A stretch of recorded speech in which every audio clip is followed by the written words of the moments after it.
¿Te has preguntado por qué haces lo que haces? Mi invitado el día de hoy argumenta que esta es una de las preguntas más importantes que te puedes llegar a hacer a la hora de tomar decisiones y no ir en piloto automático simplemente siguiendo un guión que tal vez no fue escrito para ti. Y esto en cualquiera de las áreas de tu vida, ya en lo personal o lo profesional o lo que sea. Andrea Iriberri es una emprendedora social que por medio del proyecto Folklore está trabajando con artesanos y comunidades en el sur de México. Además forma parte de Impact Hub Monterrey, que es un cowork que busca el desarrollo de emprendedores sociales y que es parte de una de las redes más importantes en el mundo de este tipo.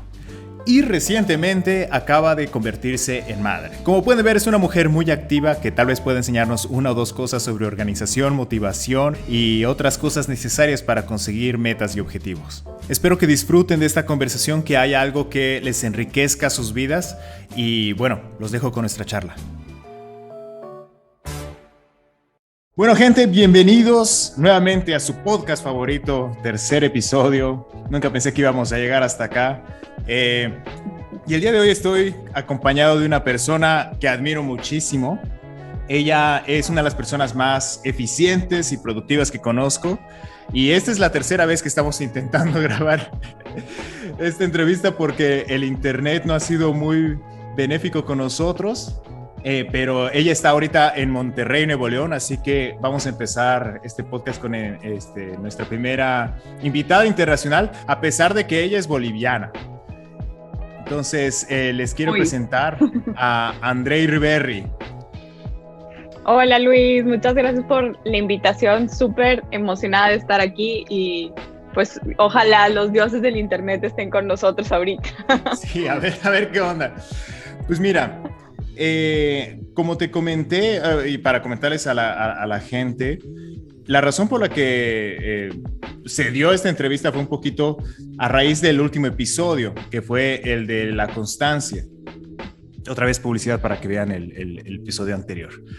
Y yo puse una historia de Instagram en la que preguntaba a la gente cuáles eran como que sus métodos para hacer y mantenerse constantes a pesar de que la motivación pues les fuera fallando. Y ahí me contestaste tú y me contaste que justamente estabas dando un curso que también hablaba un poquito de estas cuestiones de métodos, trucos y demás cosas. ¿Me podrías platicar un poquito de qué se trata ese curso que estás dando ahí? Sí, claro.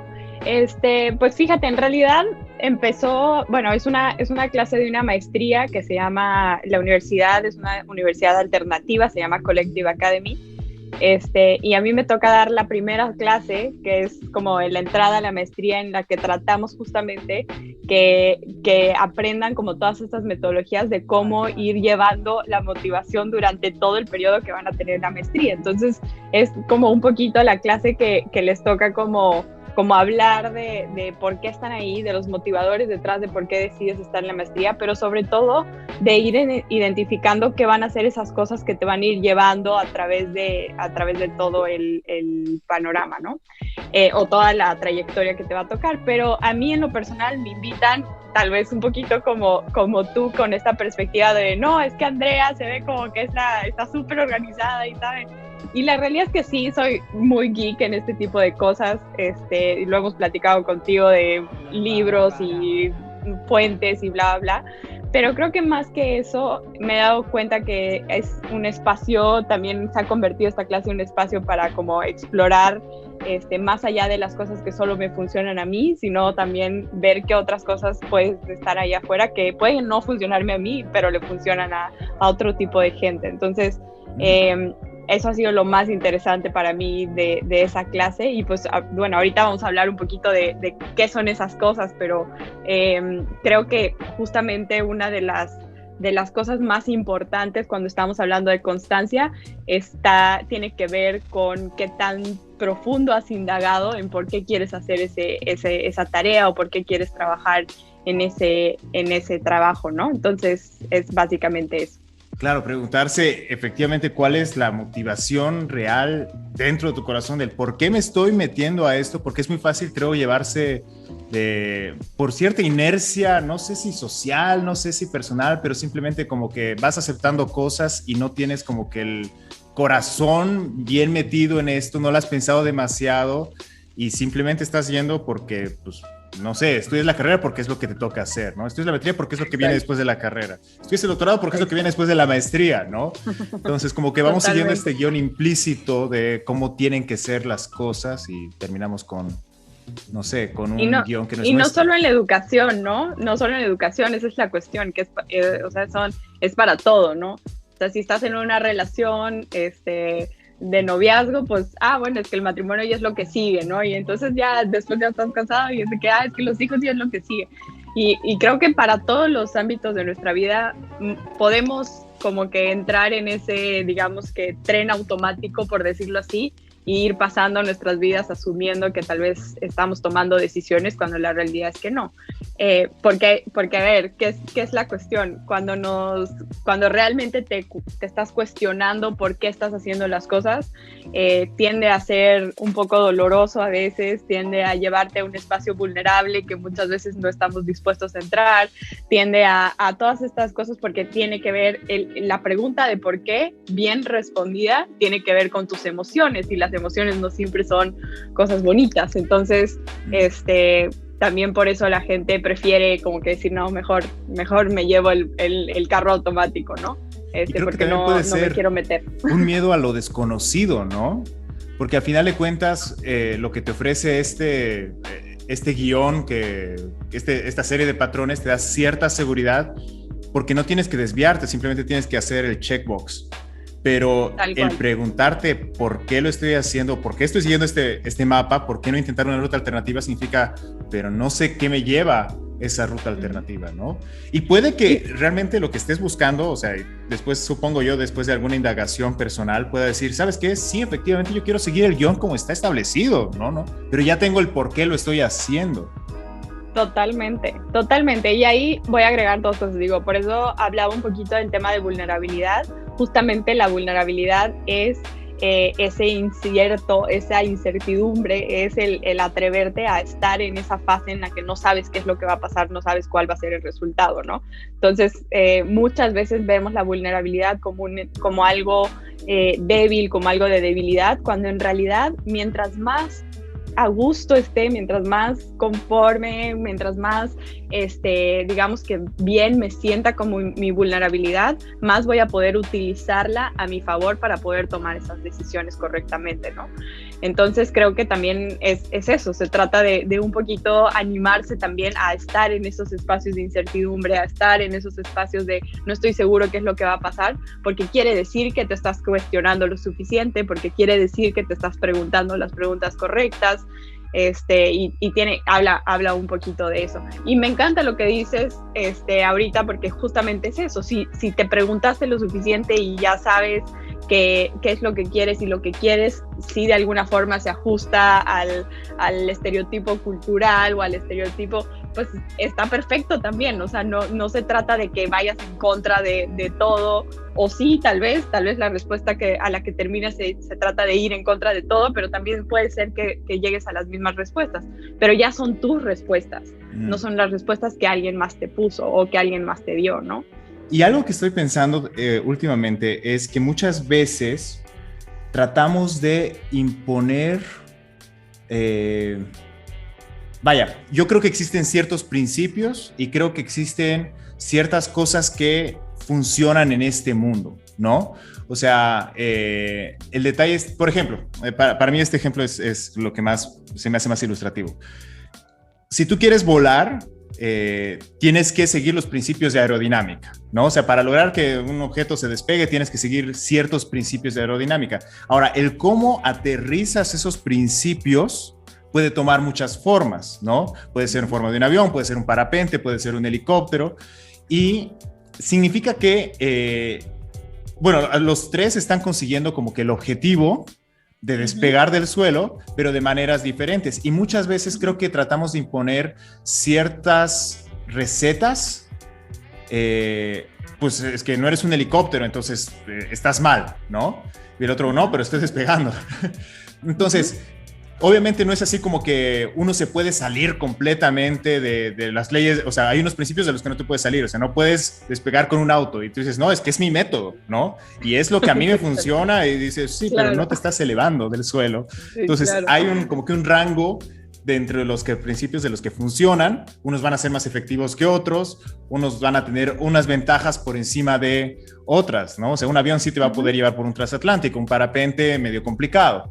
Entonces, creo que es así como que a veces confundimos, absolutizamos relativos y relativizamos absolutos, ¿no? Totalmente, totalmente de acuerdo.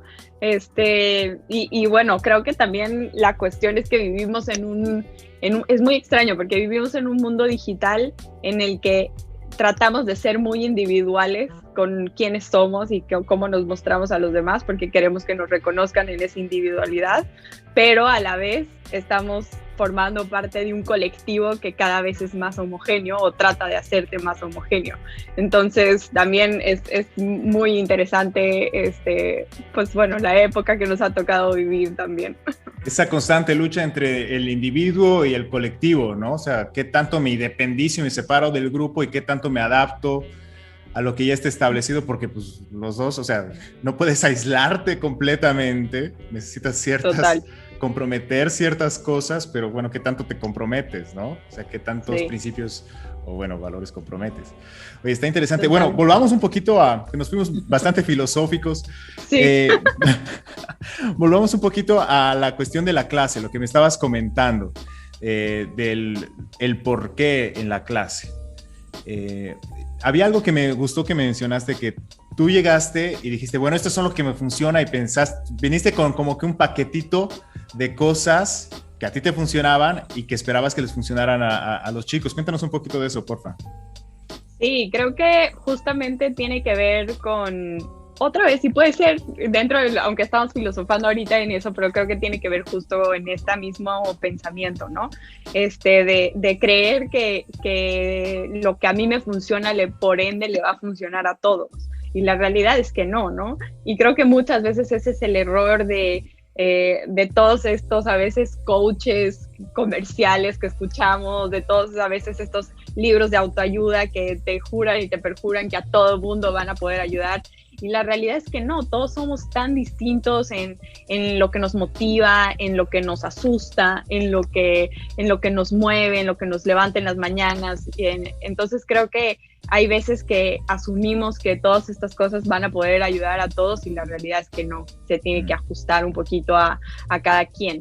Y creo que ahí está lo complicado, porque requiere que la otra persona entonces asuma esta posición de explorar por él mismo qué es lo que le hace, lo que le ajusta a él, ¿no?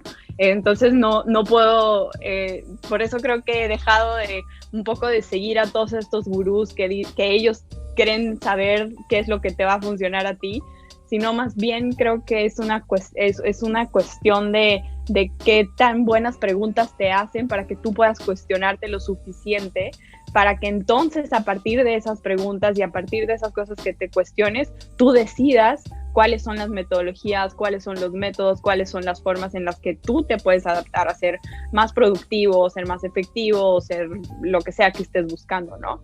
Entonces un poquito en lo que se ha convertido la clase, porque ya es un poco eso, es en un espacio de catarsis, es en un espacio en el que ellos exploren esa vulnerabilidad, en los que ellos identifiquen, indaguen como que cuáles son esos pensamientos que los están limitando, pero también cuáles son esos pensamientos que los están llevando a ese, o que los pueden llevar a ese siguiente nivel.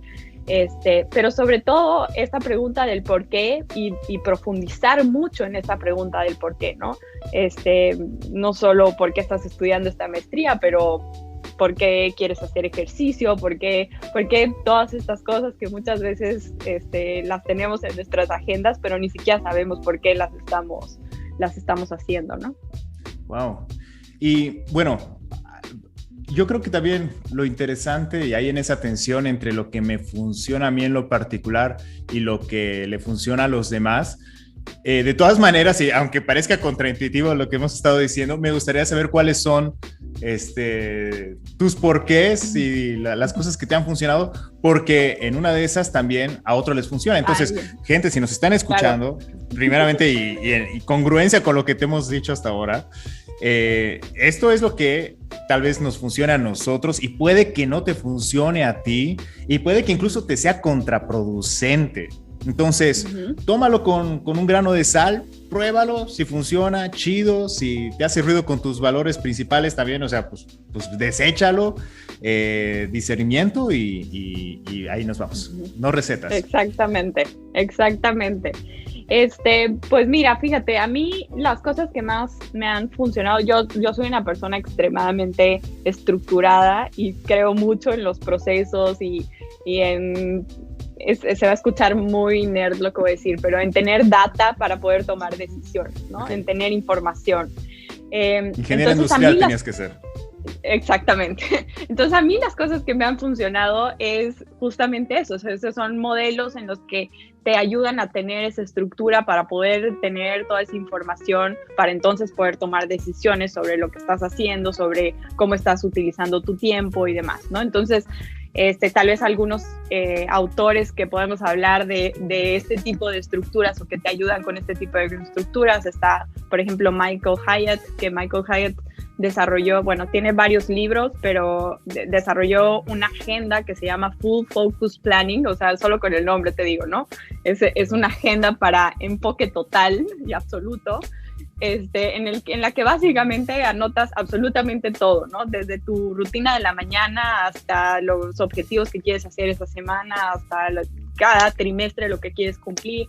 De hecho, la agenda viene por trimestres, no viene por el año, entonces es un modelo extremadamente, digamos que estructurado, para justamente poder, es súper interesante después de cierto tiempo. O sea, tienes que comprarte una agenda cada 4 meses, cada 3 meses. Sí, okay. Cada 3 meses, sí. Y es una, no, sí está buena, pero y ahorita no lo estoy utilizando, la utilicé 1 año, 2 años, y luego eventualmente me di cuenta que bueno, ya de alguna forma tenía la estructura en mi cabeza y que no necesitaba ya como toda la estructura para poder como más o menos tener, y ya medio hice una versión personal de lo que funciona o cómo funcionaba esa agenda, ¿no? Pero es un gran, y como tú lo decías ahorita, es experimentar, y experimentar requiere un poquito de tiempo, porque creo que a veces al principio puede ser, bueno, todo al principio cuando estás tratando de hacer un hábito nuevo es un poco más tedioso, te tardas un poco más de tiempo porque estás racionalizando mucho, pero eventualmente cuando le agarras la onda empiezas a descubrir por qué es tan interesante tener un modelo así de tanta estructura. Para mí, porque te da información que te ayuda a tomar mejores decisiones sobre cómo estás utilizando tu tiempo, y te ayuda a visualizar mucho más, digamos que racionalmente, cómo estás haciendo y cómo estás distribuyendo tu tiempo a lo largo de tus días, ¿no? Para mí una de las cosas más complicadas tiene que ver con el balance, y bueno, mientras más avanzo, y ahora con un bebé aún más, justamente, bueno, me apasiona lo que hago, me apasionan mis trabajos, me apasiona mi emprendimiento, y a veces esa pasión te agarra por el lado oscuro y eres un overworker, y eso no ayuda al balance. Entonces, para mí era súper importante tener todas estas estructuras, y no tanto por hacer más trabajo, sino más bien por darme cuenta de que tengo que trabajar menos y enfocarme en las otras cosas también, ¿no? Mira vos. Entonces, creo que... Es súper interesante eso, perdona que te interrumpa, pero justamente sí. Creo que a veces en este mundo de los coaches, gurús y demás, creo que hay un problema filosófico. No sé si llegaste a ver el debate que tuvo Diego Rusarín con uno de estos gurús, Master Muy Muñoz. poquito, pero sí lo vi. Se me hizo muy bueno el debate, y obviamente yo soy Team Rusarín, pero sí. Algo interesante que mencionaba este cuate es que creo que tú no estás entendiendo por qué, o sea, como que por qué piensas lo que piensas, ¿no? Y como que había este sobreenfoque en el mundo emprendedor y demás a la productividad, y como que la productividad se vuelve el objetivo central, ¿no? Y vendemos esta idea de que el éxito se concentra y se reduce únicamente a la cuestión laboral, de logros, de reconocimiento y se vuelve como una especie bueno, aquí entra mi lado cristiano, pero una especie de Dios, ¿no? Es a lo que le estás dedicando toda tu vida y a lo que le estás, ante su altar, estás sacrificando todas las cosas para poder conseguir algo, ¿no?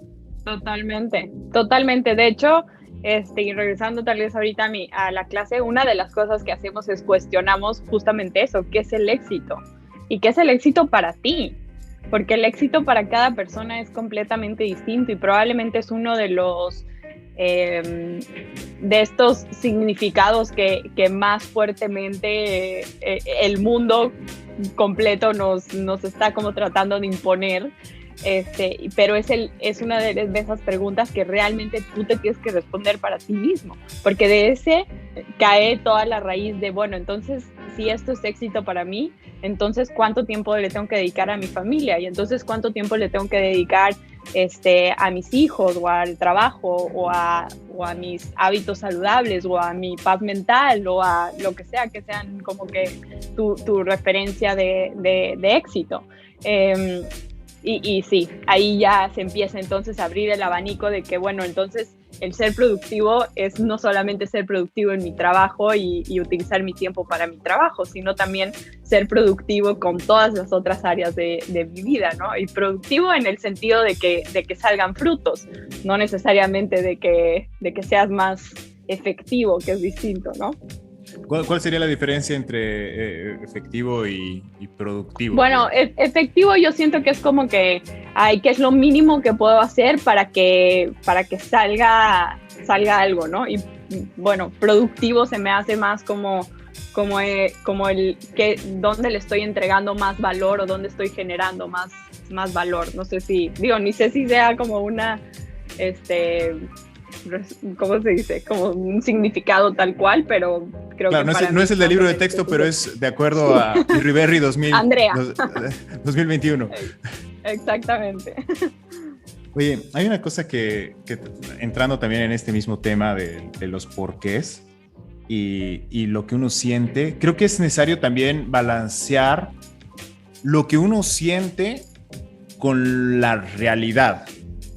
¿Y a qué me quiero llegar con esto? Creo que muchas veces justamente uno puede sentirse cómodo con el paradigma de éxito como éxito empresarial, ¿no? Y le dedicas toda tu vida a eso, pero luego ves en retrospectiva y terminas como un viejo millonario que muere solo y te das cuenta de que no, ¿sabes qué? No era el éxito, ¿no? O sea, como que muchas veces también podemos sobreempatizar el inner feeling, ¿no? Como que se escucha tu corazón y la vaina. Sí. Cuando a veces tu corazón te puede engañar o puede que no tengas información adecuada. No sé si recuerdas esta película, es muy vieja, con Nicolas Cage, que es un hombre exitoso y un día despierta y se vuelve un papá suburbano, ¿no? Ah, no, ok.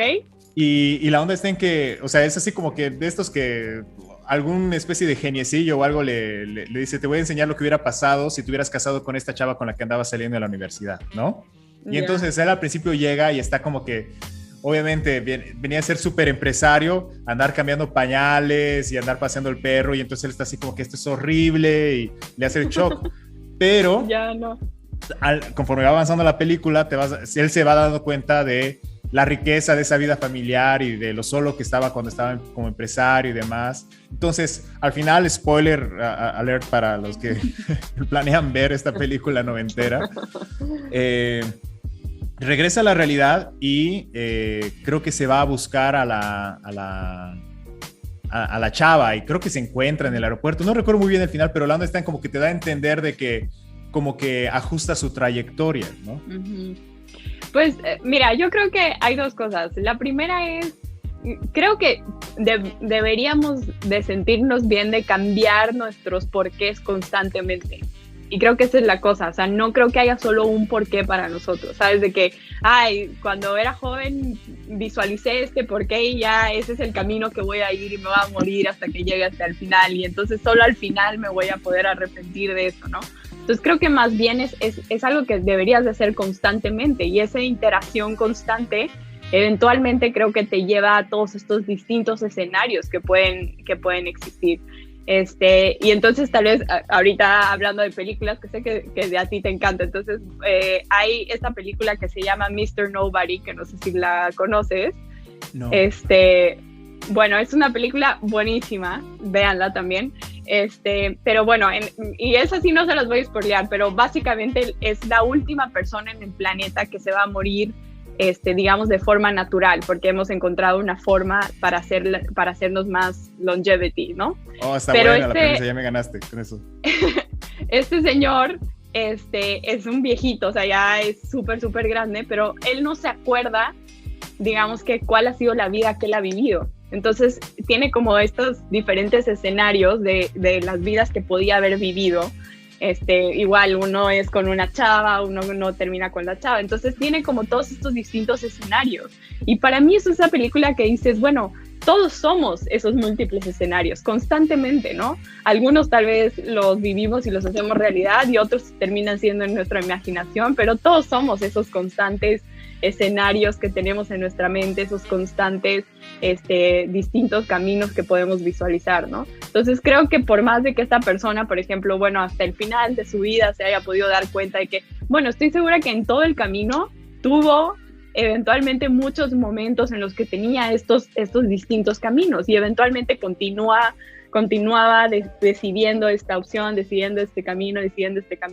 Entonces habla otra vez de qué tanto nos estamos dando, qué tanto nos damos este espacio para cuestionar esas decisiones que estamos tomando en el día a día, qué tanto nos estamos dando cuenta de esas decisiones que estamos tomando. Entonces no creo que sea algo como, bueno, creo que eventualmente todos en algún momento vamos a haber tomado alguna vez una decisión que hable más de nuestro ego y va a haber un momento en el que tomemos un camino que vaya más hacia nuestro ego y luego va a haber un momento en el que tomemos una decisión que vaya más hacia nuestra familia y creo que por ejemplo el tiempo de la pandemia ha sido un momento muy de despertar para muchos en muchos sentidos, ¿no? De nuevos caminos hacia las relaciones que quiero tener con mi familia o de salud o de cómo quiero tener mi cuerpo, ¿no? Entonces creo que hay diferentes cosas que van a ir llamando a esos diferentes escenarios, pero la pregunta es, y siempre va a ser, es qué tanto me cuestiono dónde estoy y hacia dónde quiero ir considerando todos esos múltiples escenarios, ¿no? Es un equilibrio complicado ese, ¿no? O sea, porque, vaya, uno puede caer en una... Vaya, estoy tratando de plantear este pensamiento todavía, es como que me estás poniendo barto aquí en la cabeza para procesar, André. Claro, está esta cuestión de...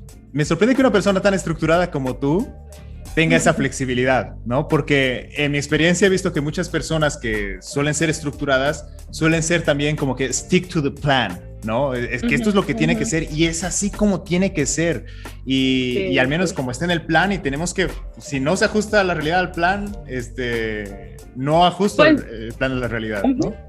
Creo que, digo, es como tal vez mi forma de en lo estructurado tener flexibilidad, porque es como, bueno, sé que hay 3 caminos o hay 5 caminos, ¿no? Entonces como que me ayuda como a visualizar eso y creo que tal vez habla un poquito de que he sufrido mucho por apegarme a veces a solamente un plan, ¿no? He tenido, digamos, fracasos importantes que me han hecho sufrir mucho en lo personal por haber estado aferrada a que solamente esta es la opción y esta es la única opción y por qué no está funcionando esta opción, ¿no?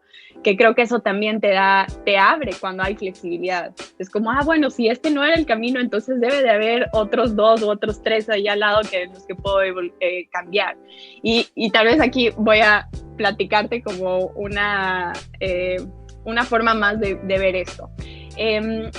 Cuando hablamos de tecnologías nuevas, una forma en la que hacen como, de hecho se llama el estudio del futuro, Future Studies, cuando se está estudiando una tecnología, eso es lo que hacen, desarrollan, o sea, se cuenta que piensan esa tecnología en el futuro y desarrollan 3 futuros o 6 escenarios futuros de cómo esa tecnología puede evolucionar y crean como un pequeño digamos que, un no sé, arbolito. triángulo, ajá, Okay. que va a irles diciendo como que, bueno, puede ir desde esto es lo peor que puede pasar con la tecnología, hasta esto, ¿no? Esto es lo más potencial, ¿no? Entonces, más o menos así van como, digamos que tratando de predecir el futuro de esa tecnología porque vas como acotando esos escenarios que están en el futuro. O sea, tenemos energía limpia con energía nuclear o destruimos todo el planeta con un Chernobyl gigantesco. Algo así. Entonces, de hecho, así salió un poquito como esta idea, bueno, otra vez, o sea, digo, no sé si es algo así, ¿no? Uh-huh. O sea, están ahí los escenarios y esta es la tecnología y, ¿no? El futuro es más o menos como un promedio de todos esos escenarios. Y así es también nuestras vidas, ¿no? O sea, si lo visualizamos también hacia adelante, tenemos múltiples escenarios de cosas que pueden pasar y nuestra vida eventualmente va a ser como un promedio de todos esos escenarios o lo que está pasando con esos escenarios. Pero justo lo que esto nos da o pensar de nuestra vida de esa forma, nos da justo esa flexibilidad que dices tú, que nos permite ir llevándonos de un lado al otro sin sentirnos que tenemos que entonces tengo que entrar en un duelo porque estoy perdiendo este camino que era mi camino y era la única opción, era mi plan A, ¿no? Que eso es lo que hacemos, ¿no? Bueno, era mi plan A y entonces ahora tengo que ir por mi plan B, ¿no? Que suena como esta cosa de, ay, bueno, es más o menos, ajá, que en realidad no es así, son muchos planes A, pero este plan A no funcionó y entonces puedo ir por el que sigue. Y te evitas esa parte del duelo difícil que a veces es el cambiar de un plan a otro, ¿no? Wow. Oye, está muy bueno eso. Y justo ayer estaba viendo... Yo soy una persona extremadamente indecisa, ¿no? Que en parte de raíz creo que tiene que ver con, no sé si la indecisión provocó un poco del trastorno obsesivo compulsivo o el trastorno obsesivo compulsivo alimentó la indecisión, pero de repente hay cuestiones en las que llegué a un punto en mi vida en el que de repente había ciertas decisiones que podrían ser muy sencillas y estaba completamente paralizado, ¿no? O sea, como comprarme unos tenis. Yo para ir de compras soy la peor persona del planeta porque entro en una ansiedad así de, y empiezo a calcular las variables. No, es que si me compro me quedan medio incómodos, pero no sé si voy a poder hacerlos más grandes. Y después, no, pero estos están más baratos, pero están más feos y los voy a tener guardando. Y entonces empieza a hacer tantos escenarios en mi cabeza, pero demasiados que no puedo procesarlos y termino con una indecisión. Y algo que me encantó de este TikTok, porque es un TikTok, pero en TikTok ya ahorita está moviéndose de todo el conocimiento instantáneo, pero hizo clic con lo que yo estaba pensando y decía, muchas veces la indecisión, si eres una persona indecisa, a veces se puede ver a que tuviste una infancia en la que constantemente se te estaba diciendo, ya sea o tus padres o tu entorno, no sé, en tu curso, tus compañeros, amigos, etcétera, en el que constantemente estabas equivocado. Y las consecuencias de tus errores eran demasiado, o sea, el castigo por las consecuencias de tus errores eran tan grandes que tú estás con un miedo a fregarla. Y ese miedo, en lugar de impulsarte a tomar decisiones más acertadas, lo que estaba provocando era una parálisis que en sí también era una especie de indecisión. O sea, la no toma de decisiones es una decisión en sí misma, ¿no? Que trae su carga de consecuencias. Pero terminas tan paralizado por las posibilidades de un futuro catastrófico en el que en este árbol que me presentas de posibilidades, no es que tienes este rango, este espectro de, puede ser excelente, bueno, no tan bueno, y todo es terrible, ¿no? Es o todo o nada. Y no nos damos cuenta de que muchas veces, la gran mayoría de las veces, the stakes are not that high. Obviamente hay decisiones que sí tienen consecuencias mucho más fuertes en el futuro y que hay que sentarse, pensarlas detenidamente, no tomar las cosas con impulsividad. Pero muchas veces quitarnos esa carga de es todo o nada, es éxito o fracaso, en este caso, es el cielo o el infierno, si me compro estos zapatos o no me los compro. Es como que está completamente fuera de proporción y empiezas a desconfiar tanto de ti que ya, pues, no sé, o sea, dicen que hay el instinto de fight or flight cuando estás en ansiedad, yo tengo el espíritu de parálisis, ¿no? Es como que o eres un león o eres un venado y yo soy un tlacuache. O sea, es como que se hace al muerto con él. Qué risa. Pero sí, o sea, creo que habla justamente de esta parte del proceso de las decisiones, ¿no? O sea, como que qué tanto, o sea, al final del día es justo eso, ¿no? Como que estar constantemente en este proceso de me cuestiono y entonces en base a eso decido. Me cuestiono y en base a eso decido. Y mientras más lo haces, supongo que entras más como en una especie o sea, bueno, no lo sé, no de más facilidad, porque obviamente como tú dices, hay decisiones que sí requieren mucho más proceso y mucho más tiempo, pero supongo que empiezas a como identificar entonces qué son las cosas que te pueden llevar, o ese instinto que te puede llevar como hacia esas decisiones como correctas. Tenía una psicóloga que me decía justo eso, ¿no? Que las experiencias eran data para tu cerebro para saber qué era lo que tu instinto después te iba a decir, lo que tu instinto luego te iba a guiar a hacer, ¿no? Que necesitabas vivir esas experiencias para entonces tener esa información y luego poder desarrollar como ese instinto, ¿no? Entonces tal vez tiene que ver con eso, ¿no? Tienes que tener esa experiencia de alguna vez decidir mal por el zapato equivocado para entonces crear ese instinto que la próxima vez te va a ayudar a tomar una mejor decisión cuando estés viendo zapatos. No sé si tiene sentido, sí, no. Pero algo así, ¿no? Justamente también, escucha, te digo, tal vez estoy viendo demasiado TikTok, pero había otro video que hablaba de los niños que son competentes, ¿no? Y era el video de un niño tratando de servir refresco, pero porque su papá le dio chance. Y era un vaso muy grande para el niño, una jarra tal vez demasiado grande para el niño. Y obviamente se hacía un despapalle por todo lado. Pero lo que estaba permitiendo eso era que el niño empezara a ajustar, a entrenar los músculos necesarios para empezar a tener más control, para no hacer una regazón después más adelante, ¿no? Entonces, creo que a veces no nos damos esa misma tolerancia a nosotros como adultos de permitirnos regarla un poco para aprender, ¿no? Totalmente. Y ahorita que decías lo de los niños y cómo lo que decía el otro TikTok de que también tiene que ver con tu niñez, justo, ahorita que estoy justo en esta fase de ser mamá primeriza, una de las cosas que dicen de los cambios en la forma de educar como un poquito a los hijos es que justo en vez de decirles que no, les des como las opciones que sí estés dispuesto a que ellos acepten, ¿no? Entonces, por ejemplo, si es como, no sé, él se quiere vestir siempre de una forma, ¿no? Porque eso es algo muy típico con los niños que se quieren vestir como, ¿no? Y tú de que no te vas a vestir así, no te vas a vestir así. En vez de que constantemente le estés diciendo que no, que le digas, bueno, estas son tus opciones, te puedes poner esto o te puedes poner esto, ¿cuál quieres, no? Entonces, él sigue teniendo esa sensación de que está decidiendo, pero dentro de unas opciones que están como en la estructura o en el límite que tú quieres dar, ¿no? Tal vez la ropa es como algo muy superficial, pero así puedes hacerlo con todo, ¿no? Y entonces así eventualmente le vas enseñando a él que sí es importante su decisión y que sí su decisión es escuchada y su decisión es válida, pero que tiene que ajustarse a los parámetros que tú le estás dando, ¿no? Claro, y dentro de un espacio de riesgo controlado, ¿no? Exacto. Creo que es eso también.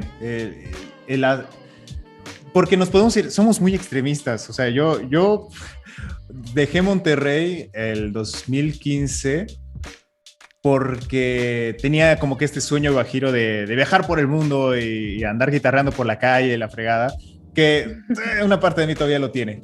Pero tomé ciertas decisiones que a nivel económico, ahorita estoy como pagando las consecuencias, digamos, pagando la factura. Y vaya, no es que me arrepienta de las decisiones que he tomado, pero sí creo que es importante entender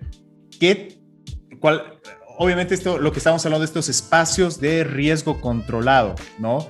De repente podemos vender así, incluso en el mundo empresarial, ¿no? O sea, no, es que esto es sin miedo al éxito, papi, ¿no? O sea, es como que, y es poniendo todo sobre la mesa, El problema está en que también cuando existen apuestas demasiado, es decir, el riesgo es demasiado alto, puedes perder muchísimo, ¿no? Entonces, creo que está interesante esta imagen que nos planteas de educar a los niños en un cierto rango de seguridad, pero permitirles margen de acción que aumente su sentimiento de agencia, su confianza en ellos mismos, y que eso al mismo tiempo les está permitiendo después tener la confianza para tomar decisiones más importantes. Totalmente. Adelante, ¿no? Totalmente. Digo, creo que al final se trata de eso, ¿no? De cuál es cuál es como iba a decir tu mínimo producto viable, pero, o sea, que es un término que se utiliza en startups, pero tal vez es algo así, ¿no? Es que cuál es como lo mínimo que necesitas o que requieres en tu vida y que tiene que estar como, no sé, como que lo quieres tener siempre, y tal vez eso incluye como lo económico, ¿no? De que siempre quiero tener al menos esto o al menos, ¿no? Y entonces las decisiones parten de que ya sé cuál es ese mínimo que necesito, ¿no? Para sentirme a gusto o algo así, ¿no? Interesante, como que tu mínimo no negociable, ¿no? Exactamente. Oye, André, y ahora... Sí, perdón. No, dale. No, te iba a preguntar, iba a desviar un poco la conversación, así que si quieres terminar tu punto, dale nomás. No, iba a decir ahorita que dijiste mis mínimos no negociables, justo en mi relación de pareja también tenemos como justo esa denominación de, bueno, para mí esto es un mínimo no mínimo, ¿no? Esto es no negociable, ¿no? Porque a veces justo lo que pasa en las parejas es que creemos que todo está puesto para negociarse, pero tal vez hay ciertas cosas que para mí no son negociables. Entonces, esas son las cosas que antes de casarnos deberíamos de estar de acuerdo, de que yo no voy a negociar este tipo de cosas porque son cosas que están en mi mínimo no negociable, ¿no? Pero a veces ni siquiera eso, ¿no? Creemos que todo está en la mesa para negociar. No, y es muy interesante porque a veces lo hacemos en el nombre del amor, digamos, en el nombre del sacrificio y demás, que son ideas loables, pero que en psicología se llama despersonalización, ¿no? O sea, como ya estás negociando tanto de tu persona para adaptarte a la otra persona, por agradarle, o en el peor de los casos, para que no se moleste, para que no se enfade y todo, empiezas a perder un poco de la esencia de quién eres. Totalmente. ¿No? Y lo interesante de eso es de que a largo plazo se vuelve completamente insostenible, porque no puedes vivir así. Una o la otra persona se va a aburrir de tener un maniquí o un robot por pareja que no tiene ningún tipo de oposición, y incluso para el baile se necesita cierta oposición, cierta resistencia que permita la cosa fluir, si no estás bailando con un cadáver, ¿no? Totalmente. Pero también es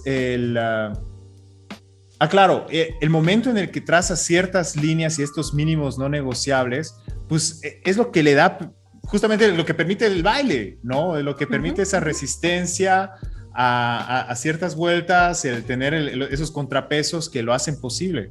Entonces, es chistoso que justamente lo que andamos buscando, que es amor, al buscar entregarnos absoluta y completamente y sacrificar y comprometer todo lo que somos y creemos, pues terminamos perdiéndolo. Totalmente. Y tal vez vamos a regresar a lo mismo del principio para saber cuáles son tus mínimos no negociables, tienes que estar constantemente cuestionándote y preguntándote y conociéndote a ti mismo para poder decir, es que estas son las cosas que no voy a negociar, ¿no? Y muchas veces esas cosas son, sí, cuestionándote y preguntándote, pero muchas veces también son experimentándolas, ¿no? Teniendo una relación que fracases y que sepas que no, esto no lo quiero nunca más, entonces entre mis mínimos negociables, ¿no? O bueno, las experiencias o las malas decisiones, ahorita que hablábamos sobre decisiones, también a veces construyen esos mínimos no negociables que tenemos, ¿no? Claro, o también a la inversa, ¿no? O sea, muchas veces te das cuenta que cosas que considerabas no negociables tal vez no eran tan importantes, porque con eso que hablamos de la flexibilidad a lo largo del tiempo, ¿no? Antes, posiblemente tu no negociable cuando eras adolescente no es que tiene que ser un músico con la cara de Brad Pitt, el cuerpo de Vin Diesel y la sensibilidad no sé, de alguno de los Backstreet Boys. Aquí millennials hablando, los que no entienden, los Backstreet Boys, queridos adolescentes, era una boy band que no era coreana. Bueno, el punto está en que... El punto está en que conforme vamos creciendo, vamos depurando esos no negociables y vamos encontrando las cosas que son verdaderamente esenciales, ¿no? Que tú dices, pues, sabes que puedo vivir sin que cante serenata, ¿no? O sea, sin que cante como, o que tenga la cara de Brad Pitt si tiene una personalidad así súper chida como la que tiene Canelo. Ya. Totalmente. Oye, de negocios va a ser interesante. Esto va a ser de negocios a relaciones o estamos pimponeando de una a otra. Sí, está perfecto. Y quería preguntarte, ahora sí una cuestión un poco más personal, ¿cuáles son tus porqués, digamos, ya desde un punto de vista más de tu experiencia personal? ¿Cómo fue este proceso de darte cuenta primero, cuál es tu porqué y al menos por ahora, y cómo fue que llegaste a eso? Mira, creo que ha sido justamente como un proceso de mucha exploración, ha sido un proceso también de duelos. Ahorita, como te decía, he tenido como fracasos que me han dolido mucho y entonces creo que he aprendido mucho también de esos procesos, pero también de compartir mucho. Entonces, mi porqué, y trato de hacerlo súper, digamos que extenso para que entonces pueda caber muchas cosas dentro de eso, ¿no? Pero mi porqué muchas veces se trata de servir y servirle a los demás servir a los demás como un vehículo, servir a los demás como una fuente de inspiración, servir a los demás como un ejemplo, servir a mi familia como una fuente también de fortaleza. O sea, creo que la palabra servir es como la denominación de un poquito de mi porqué. Y habla mucho justamente de mi trabajo, ¿no? De todo. Te decía el otro día a ti, el común denominador, me he dado cuenta extrañamente en mi trabajo es servir a que el talento de las demás personas se resalte, se den cuenta de lo que tienen y del potencial que tienen. Y no que yo lo haga o no que yo los transforme, sino simplemente yo sirvo trato de servir como una herramienta yo y mis conocimientos y ponerlos para que ellos puedan entonces encontrar también su propio camino y su propio porqué y su propio éxito, su propio lo que sea que estén trabajando. Como catalizar el potencial que tienen esas personas, ¿no? Exactamente. Wow. Tratamos. Y se me hace una visión que incluso puede ser influencia no, aquí es una pregunta así como que ¿qué habrá sido primero, el huevo o la gallina? Está rodeada del ambiente de emprendimiento social, ¿no? Creo que es un poquito la unión de esos dos mundos, esas dos filosofías que, o la persona es absolutamente responsable de ella misma y nadie tiene que intervenir, y si eres pobre porque quieres, y cada quien rásquese como pueda, individualismo puro, digamos, o un colectivismo que es de que no, es que eres completamente tus circunstancias, ¿no? Entonces eres 100% tus circunstancias, entonces si tus circunstancias son adversas, pues no hay nada que puedas hacer y por lo tanto hay que cambiar todas las estructuras y ahí entra toda la cuestión comunismo, etcétera, ¿no? Y creo que el emprendimiento social es un poquito como que la unión de esos dos mundos en el que dice, ¿sabes qué? No es un asistencialismo, no te voy a dar las cosas, no te voy a imponer ciertas cosas para que tú salgas adelante, pero tampoco te voy a dejar completamente a merced del sistema que te tocó, de tu familia, tu contexto y demás, ¿no? Entonces, como que estoy ahí catalizando tu talento, ayudándote, pero tú tienes que caminar por tu propia cuenta. Totalmente, sí. De hecho, mucho del trabajo que hacemos, especialmente con folclore, tiene que ver con eso, ¿no? Tiene que ver con muchas veces no sabemos qué estamos haciendo, pero muchas veces también eso es lo que nos lleva como a resultados aún más increíbles, ese como no saber exactamente qué estamos esperando de algunas cosas, pero la forma en la que a mí me gusta un poco describir folclore es que somos un laboratorio, ¿no? Nos gusta estar constantemente experimentando y conociendo y poniendo a la prueba diferentes cosas, pero por esencia siempre tenemos la misma, ¿no? Que es cómo a lo que podemos alcanzar nosotros o las cosas que tenemos nosotros a nuestro alcance pueden servir como un vehículo para potencializar estos espacios rurales o estas cooperativas o este artesano con el que trabajamos, ¿no? Entonces, bajo esa premisa, por decirlo así, tenemos un mundo gigante de cosas que podemos explorar. Sí, la primera fue, por ejemplo, nuestra línea comercial con la que arrancamos, que era como que, bueno, cómo a través de traerles como formas más modernas podemos explorar que la artesanía también se modernice un poco, bla, bla, bla. Esa era una premisa. Pero luego tenemos otro tipo de premisas, por ejemplo, hace un tiempo llevamos a un grupo de corredores con una agencia de turismo que hace turismo para corredores. Suena buenísimo eso.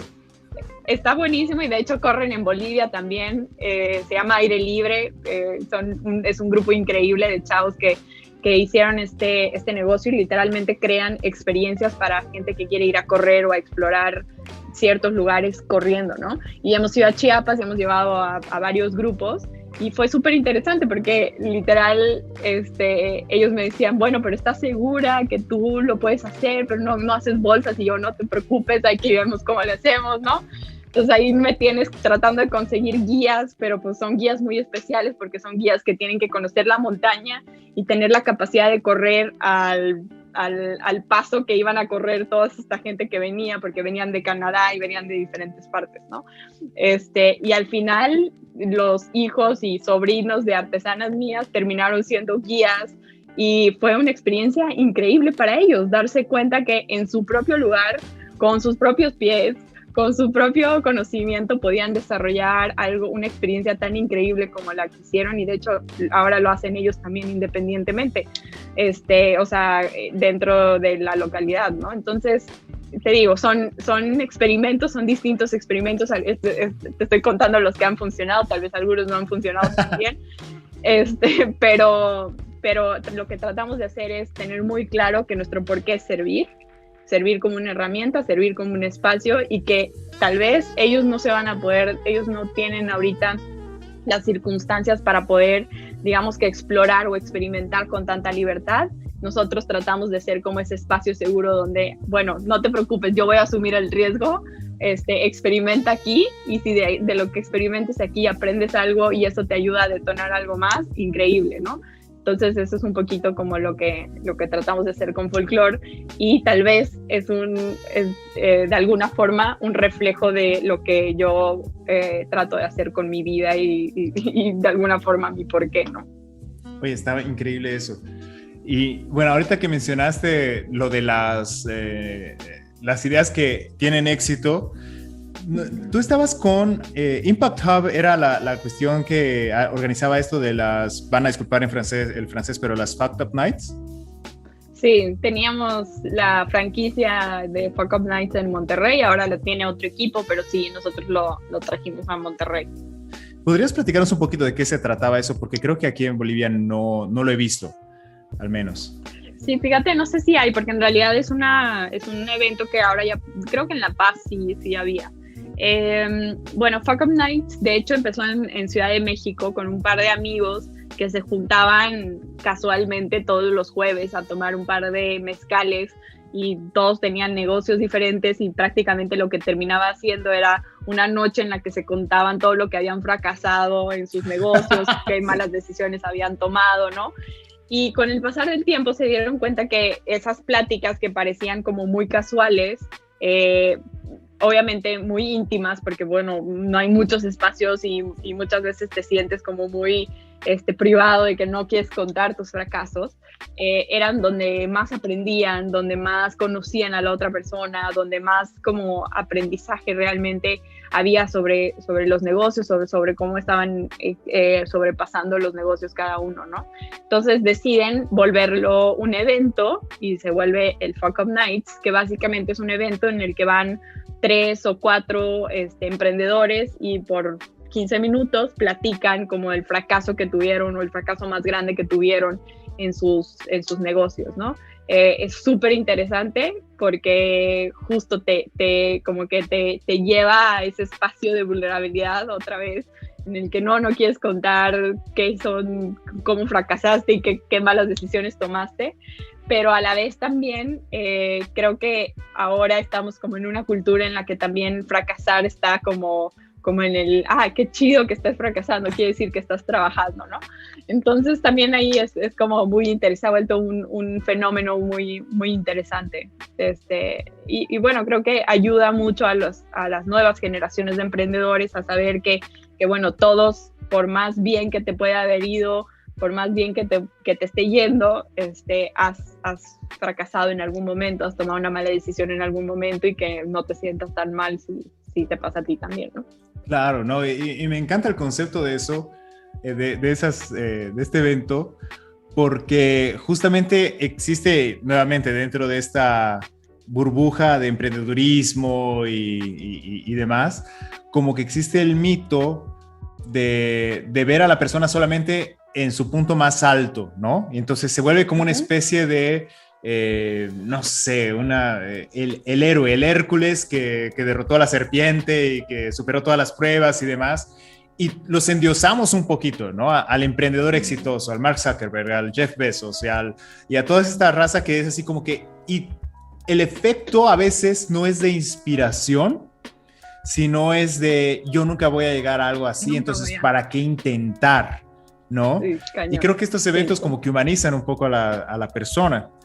Y totalmente. Fue interesante que en uno de nuestros intentos pasados de grabar el podcast, hay algo que querías rescatar, que recuerdo que te estaba echando así flores vamos a hablar aquí de la universidad, porque yo siempre, y la admiración se mantiene. Porque bien. Yo siempre te vi como Después de este podcast, estaba preocupada, tal vez no.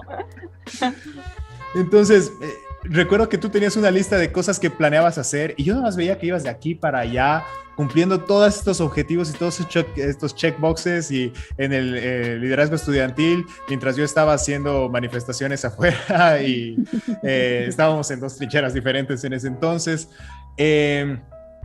Y veía también los viajes y las maestrías y todo, y era así como que, pucha, la Andrés Rivera, ¿no? Y me encantó que algo que tú dijiste es como que, pues soy como que de carne y hueso, ¿me entiendes? O sea, yo también he tenido mis metidas de pata y todo el rollo. Y ahora, en ese espíritu, si te animas, quería ver si te animabas a compartir algún fracaso que hayas tenido y que tal vez pudieran ayudarle a otras personas, incluyéndome, para aprender y humanizarte también. Pues sí, claro. Varios, muchísimos.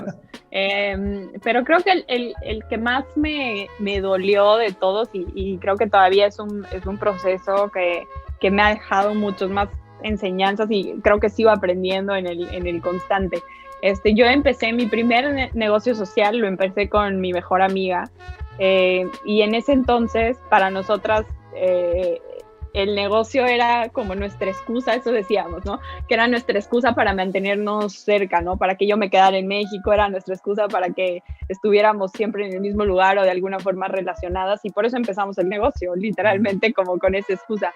Y irónicamente fue lo que hizo que dejáramos de tener una amistad y creo que ahora lo veo en retrospectiva y pienso que, bueno, tomamos muchas muy malas pequeñas decisiones que por ende llevaron a una muy mala decisión en general y fueron muchos factores los que lo llevaron ahí, pero en lo personal creo que yo tal vez no estaba preparada con mis mínimos no negociables tan claros, ahorita que hablábamos de esos, como para poder decírselos a ella de una forma muy clara y creo que ella tampoco, entonces todo estaba negociable, todo era negociable, pero a la vez teníamos todos estos sentimientos de amistad, pero a la vez del negocio y a la vez habían como todas estas cosas que estaban alrededor de nosotras que por la falta de tal vez de claridad de nosotras mismas o de entender nosotras mismas cuáles eran nuestros motivadores reales de por qué queríamos estar allí, por qué queríamos ese negocio, hicieron que entonces se convirtiera como en esta bola gigante de emociones o de emocionalidades y tú sabes que cuando empiezas a negociar con emociones de por medio, muy fácilmente hieres a las personas, muy fácilmente sales herido, y muchas veces esas heridas pues no se llegan a curar tan fácilmente, ¿no? Entonces, creo que ese ha sido uno de mis fracasos más grandes, pero a la vez también uno de mis aprendizajes más grandes. Es, creo que donde más he aprendido de la vida, de lo que quiero, de lo que busco, y también de lo que soy, de lo que estoy dispuesta a ceder y de lo que no estoy dispuesta a ceder. Y sí, y también por eso tal vez hoy ya han pasado muchos años, pero 8 años, 9 años después de eso, le agradezco profundamente como el haber pasado por ese proceso, porque me ha ayudado a entender y a ser tal vez la Andrea que soy hoy, que entiende mucho más claramente quién es y qué quiere y qué está buscando del mundo, ¿no? Wow. Oye, muchísimas gracias. Muchísimas gracias por ser vulnerable y compartir eso. No. Y creo que sí es sumamente importante ese aspecto de cómo podemos, vaya, las experiencias más dolorosas que podemos llegar a tener en nuestras vidas van a ser las maestras más grandes, dependiendo obviamente cómo tomemos la lección, ¿no? Totalmente. Ayer justamente en el grupo de mi iglesia estaban predicando de hay un pasaje en el que un profeta es llevado a la casa del alfarero, ¿no? Y el alfarero está como que haciendo como que esta vasija y no le gusta cómo queda la vasija, entonces como que la desmenuza y otra vez desde cero, ¿no? Y ahí lo interesante está en que Dios le dice, pues mira, esto es lo que voy a hacer con Israel, ¿no? O sea, ahorita se está saliendo de control la cuestión y voy a necesitar como que amoldar y otra vez destruir todo para poder volver a edificar, ¿no? Y creo que muchas veces sucede así la cuestión de que podemos aceptar el fracaso y la corrección y de esa manera empezar a dejarnos moldear para poder crecer desde ese punto de vista, o podemos empecinarnos en mantenernos duros, ¿no? Y otra vez lo que estábamos hablando de, no, es que así tenía que ser, y muchas veces cuando pasas de la terquedad de no poder ceder a las cosas a el resentimiento de por qué no se hicieron las cosas como yo quería, y nunca sales de ese ciclo, ¿no? Y a veces como la arcilla, la mejor arcilla es la que está flojita y cooperando, ¿me entiendes? Es como que la que se deja moldear, porque si no, cuando se endurece es donde tienes que destruir y pasar por todo un proceso mucho más doloroso, y a veces la resistencia provoca más dolor del necesario. Pero el tener la disposición al aprendizaje, al cambio, a abrazar el sufrimiento hasta cierto punto, es lo que permite el crecimiento y el autodescubrimiento y se vuelve algo que realmente construye. Porque al final de cuentas también muchas veces decimos que el tiempo lo cura todo, pero es una verdad a medias. Es una verdad a medias. Me gustó una imagen también que escuché hace poco que dice que los huesos, si te rompes un hueso, sí va a solidificar, pero si no lo guías el proceso, va a solidificar mal, ¿no? Y entonces muchas veces cuando ocurre una herida en el nivel emocional, en el nivel personal, en los negocios o lo que sea, el dejarlo únicamente al tiempo va a provocar que ese hueso te cierre mal y tengas problemas, no sé, estés cojeando por el resto de tu vida, ¿no? O tengas que romper el hueso nuevamente para poder guiarlo y que solidifique la manera en la que tiene que solidificar. De hecho, ahorita que me recordabas un poquito de los tiempos de Fuck Up Nights, una de las cosas que hacíamos era que teníamos las conversaciones con los que iban a ir a presentar unos días antes para poder saber un poquito qué iban a hablar y bla, bla, bla, asegurarnos del contenido. Y habían veces que en el equipo era como que hablábamos con el emprendedor y luego íbamos al equipo y decíamos, no, este chavo cree que sabe cree que sabe el aprendizaje de por qué ha fracasado, pero a veces no lo sabe, ¿no? Porque siguen, o sea, basaba todo su fracaso en, es que era culpa de no sé quién, y es que no sé quién me hizo mal, y sí, muchas veces puede ser que eso haya sido parte de tu fracaso, pero si no entiendes también cuál era como el rol que tocaste tú en tu fracaso, y asumes también ese rol, y asumes también las consecuencias de las cosas que tú decidiste, entonces no aprendiste del todo lo que deberías de haber aprendido de ese fracaso, ¿no? Entonces era súper interesante también como ir escuchando y ir sabiendo, habían unos que literalmente no lo ha superado. se desvestían en el escenario porque luego explicaban todo y lo decían todo y eran muy vulnerables en el espacio y esos eran los mejores Fuck Up Nights, o sea, los mejores, digamos que speakers, y habían otros que seguían como que detrás de su ego, tratando de hacerte creer que te estoy contando un fracaso, pero déjame, te digo por qué todo el mundo se equivocó menos yo, ¿no? Porque ese es como el resumen de mi fracaso, ¿no? Y no estoy diciendo que obviamente hay veces que sí, o sea, los factores externos hacen que tú fracases, pero tú sabes, ¿no? Todo es un poquito en las formas. Y tal vez... Y siempre hay una proporción. Creo que hay una cuestión de que puede que tu culpa haya sido 1% o 3% o 10% y todos los demás sean 90%. Pero si nunca asumes ese 10%, vas a caer en una autovictimización de soy una víctima de las circunstancias y por lo tanto nunca vas a poder cerrar esa herida y crecer y provocar esta cuestión de esta relación de vulnerabilidad, ¿no? O sea, porque va a ser todo el tiempo otra vez el rencor de, es que fulanito hizo tal, que él me hizo esto, él hizo lo otro, él hizo lo otro. Y incluso para un proceso de perdón es como que habré cometido el 3%, obviamente desde mi percepción, porque tal vez le preguntamos al otro y puede ser al revés. Pero si nunca llegamos a asumir esa responsabilidad, tampoco vamos a poder realmente sanar y asumir ese crecimiento, ¿no? Interiorizar ese crecimiento. Sí, totalmente. Y tal vez, y voy a justo tomar una parte de una de mis clases donde hablamos justamente de esta parte de vulnerabilidad y del por qué, y justo creo que es hablando un poquito a la respuesta que te hacía también el otro día de esta parte de qué es lo que me lleva de un poquito más allá de la motivación. Yo te decía que tiene que ver con el por qué y tiene que ver con justamente esta vulnerabilidad desarrollada.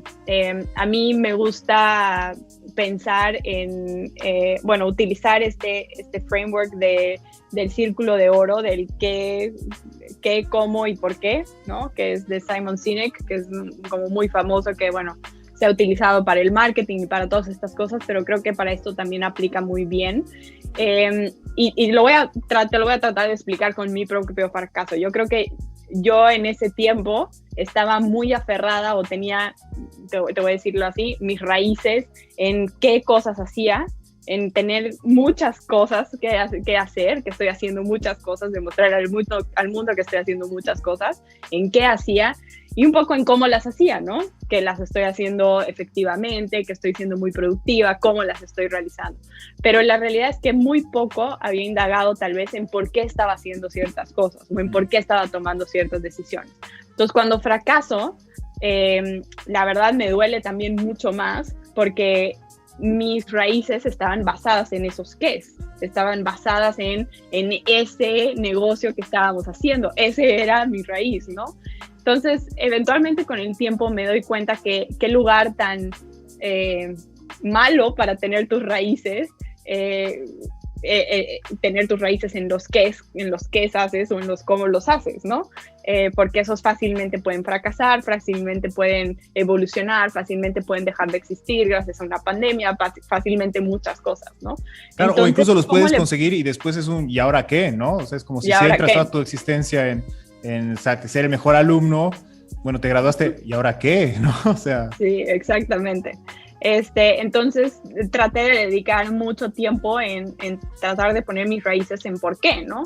Y en el por qué, y descubrí que tener raíces en el por qué, uno sí te hace más vulnerable porque tienes que estar constantemente como indagando y preguntándote y cuestionando, que es lo que hemos venido hablando hasta ahorita, pero el tener tus raíces en el por qué te da la flexibilidad de moverte a través de los qués y de los cómo.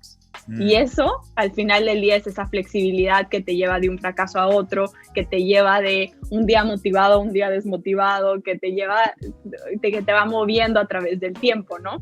El que verdaderamente tengas tus raíces y estés profundizando en por qué estás haciendo las cosas. Entonces, lo que importa cada día es que cumplas ese por qué, pero hay muchos qués y muchos cómo los puedes realizar, ¿no? No es solamente un qué o un cómo, que es otra vez lo que hablábamos ahorita de los escenarios, ¿no? Entonces digo, tal vez es como un wrap-up de todo, pero tiene que ver otra vez con el fracaso. Igual, si fracasas, estás en el qué, o si estás en el por qué y fracasas, entonces hay muchos otros qués que puedes realizar, ¿no? Entonces está interesante también verlo así. Sí, no. Justamente hubo un tiempo del año pasado en el que estaba en terapia y uno de los ejercicios que nos hacían era, obviamente fue enfocado desde otro punto de vista, pero es exactamente esto, ¿no? O sea, era como que en dónde estás fundamentando tu vida, eso es lo que tú llamas raíces, ¿no? ¿Cuáles son las metas que estás buscando como fines últimos? Y el problema justamente es ese, ¿no? De que si son fines que son demasiado temporales o finitos, o pues ocurre esta cuestión de que tienes una pérdida de identidad cuando estás basándolo en algo que es tan inestable, ¿no? Y la recomendación que te hacían era busca metas que son casi invariables en el horizonte, ¿no?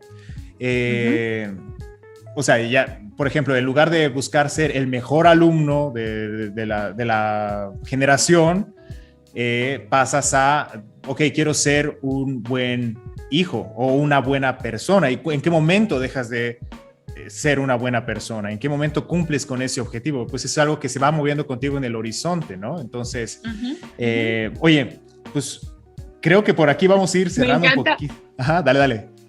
Bueno, es que ahorita que decías eso, justo me recordaste a de hecho, no creo que lo dice él, pero bueno, hay un video de Galeano que habla justo esto del horizonte, ¿no? De que le preguntan que para qué servían las utopías. Y él responde que las utopías eran como el horizonte. Cuando tú avanzas 10 pasos hacia el horizonte se mueve 10 pasos. Entonces, ¿para qué sirven? Para eso, para caminar, ¿no? O sea, al final del día, también nuestras metas, nuestros sueños son eso. También no es simplemente el que queremos llegar a ese sueño o a esa meta, sino que esos sueños y esas metas nos ayudan a caminar y a estar constantemente caminando, y eventualmente ese horizonte se está moviendo y puede que se esté moviendo a otro sueño o a otra meta, pero ¿en qué te ayudan? Te ayudan a estar caminando, ¿no? Entonces, un proceso de mejora, un loop infinito.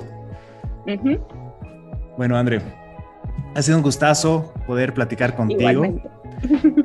Filosofar un poquito, y no sabía la verdad la dirección que iba a tomar esto. Sí, está muy bien así. Esperemos que les guste a la gente también que te escucha. Es un espacio de experimentación.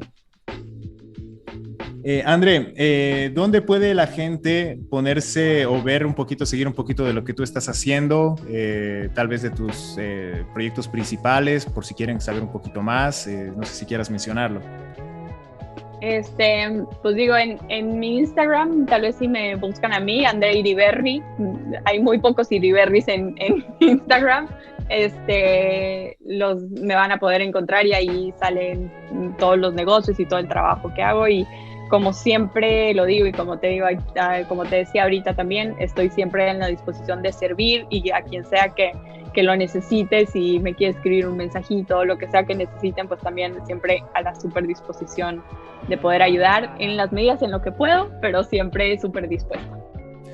Belleza. Muchísimas gracias, André. De verdad, ha sido un tiempo muy, muy, muy rico, y espero que ustedes, queridos podcast escuchas, se lleven mucho food for thought, comida para que sigan rumiando ahí en su cabeza y puedan preguntarse ustedes también por qué estoy haciendo las cosas, cuál es esa motivación central, y preguntarse y cuestionarse, ¿realmente es lo que quiero? ¿Realmente es lo más conveniente? ¿Realmente a la larga va a ser, si se cae eso, cómo voy a quedar yo? Estoy basando mi identidad en algo que no es sólido, no es permanente, no es que está a riesgo de dejarte completamente destruido si es que se cae, es algo que se cae contigo. Bueno, preguntas que hay que hacerse y necesarias.